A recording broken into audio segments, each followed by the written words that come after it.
Nasa breakup ka, pero hindi mo alam kung paano mo susolusyonan yung problema mo. Dahil siguro, kakacheck natin o nababalitaan natin na araw-araw ay puro negative ang bumabagsak sa'yo.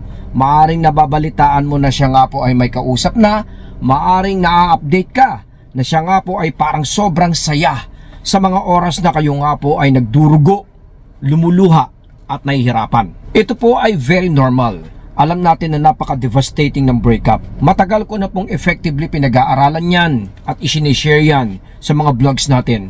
Napakarami nating video regarding relationship. Marahil dahil gusto ko pong makatulong sa karamihan kapatid, kaya ko naisipang gawin at ishare ang videong ito mga utol dahil ito po halos yung araw-araw nating na-encounter o nakakadaupang palad sa mga clients natin.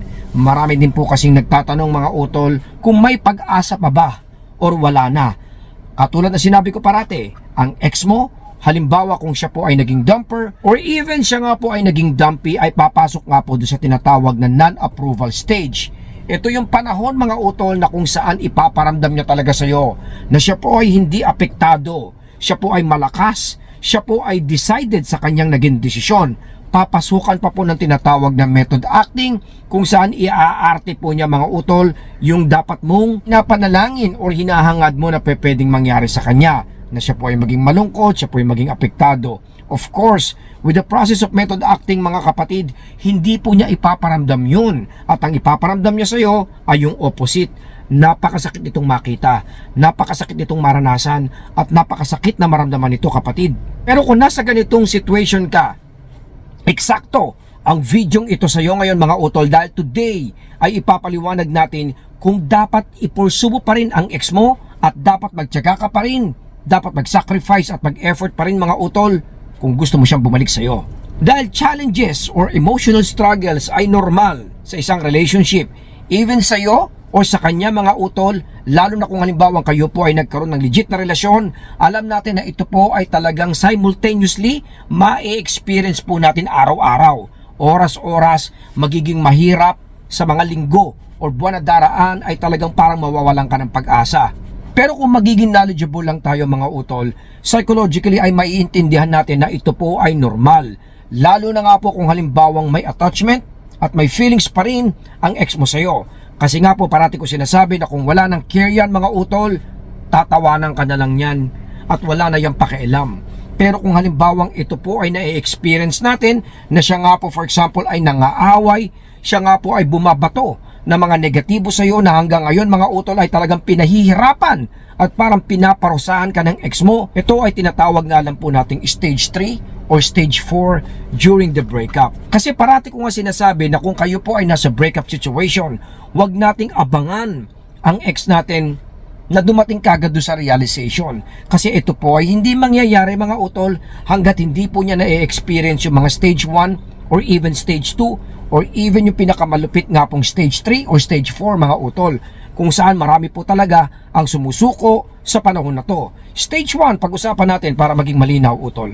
Alam natin na ito po yung stage of relief, kung saan ma-experience ng ex mo yung parang, uy, wala na yung makulit, wala na yung na-measure sa akin, kung saan talagang yayakapin niya mga utol at talagang dadamahin niya yung freedom na kanya pong na-experience. Masakit ito dahil ito yung mga panahon na makikita mo siyang nagboborakay, nagtatagaytay, nagbabagyo, nag-out of town, nagbabakasyon, nagsha-shopping, nagsasaya.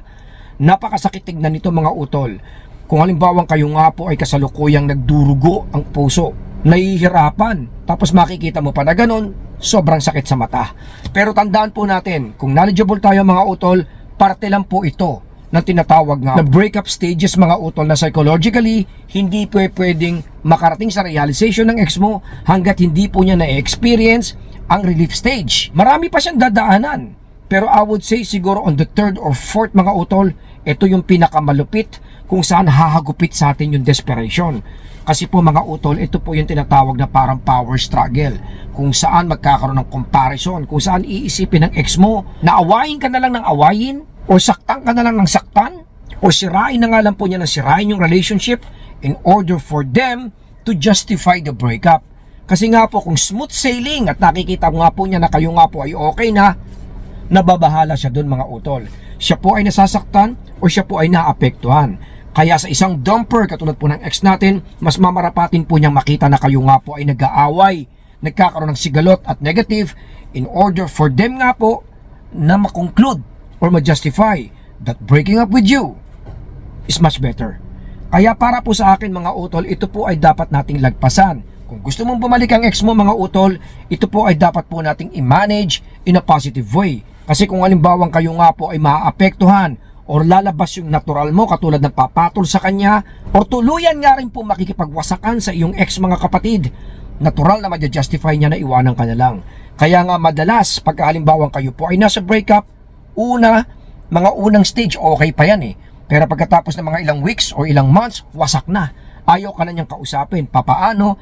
Nakaipon o nakagather na nga po siya ng justification. Kasi nga po dahil nga po sa mga maling approach or rebuttal po natin. Kung gusto mong bumalik ang ex mo sa'yo, ito po ay dapat nating maintindihan na normal lang. Hindi tayo dapat pumatol dito, hindi tayo dapat magpadala or even matakot kung ito po ay mangyayari. Signs lang ito mga utol na ang ex mo ay nagkakaroon nga po ng emotional struggle or power play. Importanteng ikaw ang gumamit ng tinatawag na method acting sa mga panahon na to. Dahil pagka ito po ay nakita niyang kahinaan natin, mararamdaman po niya mga utol na tayo po ay hindi po deserving. Walang value or less valuable mga utol at isa pa, magiging boost po niya ito para lalong tumaas yung kanyang ego. Kaya nga po sinasabi ko parati sa mga coaching session ko, kung gusto mong bumalik ang ex mo sa'yo, kailangan mga utol maging weak siya. Huwag natin siyang palakasin, huwag natin siyang bigyan ng mga emotional strength or stability mga utol dahil mahihirapan po tayong gawin yung kanyang pagbalik or iparamdam sa kanya yung realization kung halimbawang binubusog po natin siya sa pagmamahal, care, validation nga po ng nararamdaman natin. Kaya nga po tinuturo ko pag ito po ay nangyayari, power struggle mga kapatid, kailangan iparamdam mo sa ex mo na kayo nga po ay may power din. Kayo ay very much okay, stable mga utol, emotionally stable sa mga oras na to at wag po tayong papatol. Based on research, ito po ay tumatagal lang naman po ng mga 2 weeks. Pagkatapos po ng mga around 10 or 14 days na yan mga utol, kakalma din ang ex mo. Dahil mararamdaman nga po niya na wala na pong power o wala na nga po siyang pinangahawakan. Basic na basic Kunyari nagwawala yung isang tao, inaaway ka, sinisiraan ka, sabihin na nating dinudurog ka during the relationship breakup mga utol. Tapos kayo patol ng patol ng patol ng patol. Natural, hindi tayo makaka-move on. Na mangyayari po is lalong maiipit po tayo sa problema ng breakup. Gusto niya yon mga utol dahil mas lalo po niyang na-justify yung hiwalayan ninyong dalawa. Ganun lang po kasimple. Pero kung halimbawa nga po kayo nga po ay tumalikod at ipinaramdam sa kanya na okay ka lang, doon niya mararamdaman na wala na nga po siyang kaaway.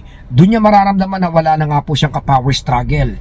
Ano po ang mangyayari pagka nangyari yun mga utol? Psychologically, bababa po yung kanyang ego. Kasi nga po mararamdaman niya na wala naman ng interested dun sa pinangahawakan niya. I would say sa part na to is yung relationship.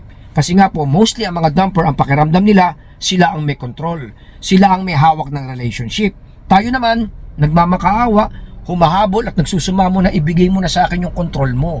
Pag ito po ay ginagawa natin mga utol, lalo po siyang lumalakas. Katulad na sinabi ko kanina, dapat po ang ex mo ay weak para maibalik mo mga utol. Kaya ang lesson or ang tinuturo natin sa video ito mga utol, huwag tayong maaapektuhan pagka dumating tong stage 3, stage 4 na to kung saan mararamdaman ng ex mo yung power play mga kapatid. Itong struggles na to mga utol ay kailangan po nating malagpasan. Huwag po tayong papatol dito dahil napakalaki ng opportunity or chance na pag ito po ay lumipas na mga 10 days, 14 days, or sometimes even more than a month mga utol, babagsak po ang ego ng ex mo. At pagka bumagsak ang ego ng ex mo, doon siya magkakaroon ng real understanding, doon siya magkakaroon ng sincere understanding at marirealize din po niya yung kanyang mga pagkakamali. Ito nga po yung pinakahihintay po natin na realization ng ex mo mga utol. Marami po ang nakaka-experience niyan, even sa mga nagpapakoach po sa akin at sa mga nakakaalam po ng ganitong proseso.